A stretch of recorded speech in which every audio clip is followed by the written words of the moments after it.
வேதனையை திமுக ஆட்சியாளர்கள் அடைய வேண்டி வரும் மாநில வன்னியர் சங்க தலைவர் அரியலூர் மாவட்டம் ஜெயங்கொண்டத்தில் பாட்டாளி மக்கள் கட்சியின் வன்னியர் சங்கத்தின் சோழ மண்டல சமய சமுதாய நல்லிணக்க மாநாடு குறித்த நிர்வாகிகள் ஆலோசனை கூட்டம் நடைபெற்றது.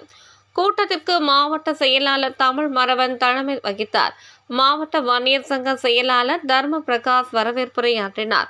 கூட்டத்தில் சிறப்பு அழைப்பாளராக மாநில வன்னியர் சங்க தலைவர் பூத்த அருள்மொழி கலந்து கொண்டு மாநாடு எவ்வாறு வெற்றிகரமாக நடத்துவது, ஒவ்வொரு பொறுப்பாளர்களும் தங்கள் பகுதியில் இருந்து அனைவரையும் அழைத்து வர வேண்டும் என்றார். பின்னர் செய்தியாளர்களை சந்தித்த போது 21 தியாகிகளின் கோரிக்கையை நிறைவேற்றிவிட்டுதான் குருவின் சிலைக்கு மாலை அணிவித்து வந்திருக்க வேண்டும். வன்னியர்களுக்கு தனி இட ஒதுக்கீடு வேண்டும் என்ற இட ஒதுக்கீட்டுக்காக உயிர் நீத்த கோரிக்கை என்ன ஆகிவிட்டது? அந்த கோரிக்கையை நிறைவேற்றிவிட்டுதானே வர வேண்டும். மாலை அணிவிக்க வந்த மந்திரியிடம் 10.5% இட ஒதுக்கீடு என்ன ஆகிவிட்டது என பாட்டாளிகள் கேள்வி எழுப்புகிறார்கள். பதில் சொல்ல வேண்டும் தானே மந்திரி. ஆனால் பதில் கூறாமல் தீவிரவாதியை பிடிப்பது போல் 3 பேரையும் காவல்துறையினர் ரிமாண்ட் செய்துவிட்டனர். பிரிட்டிஷ் ஆட்சியில் இருந்த கொடுமை இன்றைய கழக ஆட்சியில் தொடர்ந்தால் மிகுந்த வேதனையை திமுக ஆட்சியாளர்கள் அடைய வேண்டி வரும் என்றார்.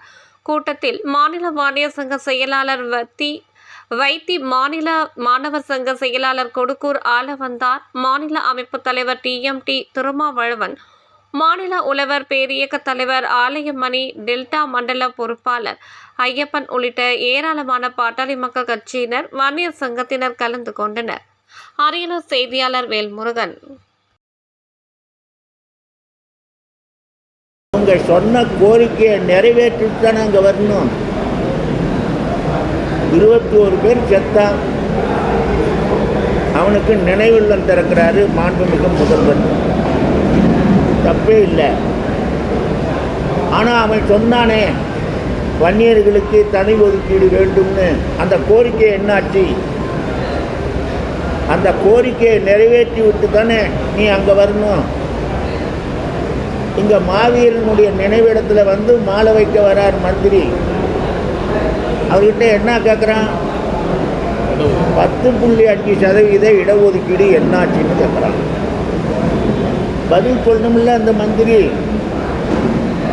சொல்லாத போது அவன் பையன், சின்ன பையன் தானே, அவனுடைய எதிர்ப்பை பார்க்கலாம். இதுக்கு போலீஸ் போகுது, தீவிரவாதியை பிடிக்க போகிறது மாதிரி. ராத்திரியில் தூங்கிட்டு இருக்கிற பையனை பிடிச்சி கொண்டுகிட்டு வந்து உடனே ரிமாண்டெல்லாம் பண்ணி எங்கே இருக்கிறான் அவன்னு கூட அவன் குடும்பத்துக்கு சொல்லாமல், எந்த ஸ்டேஷனில் இருக்கிறான்னு கூட சொல்லாமல் அவங்கள கலங்க விடுறான்.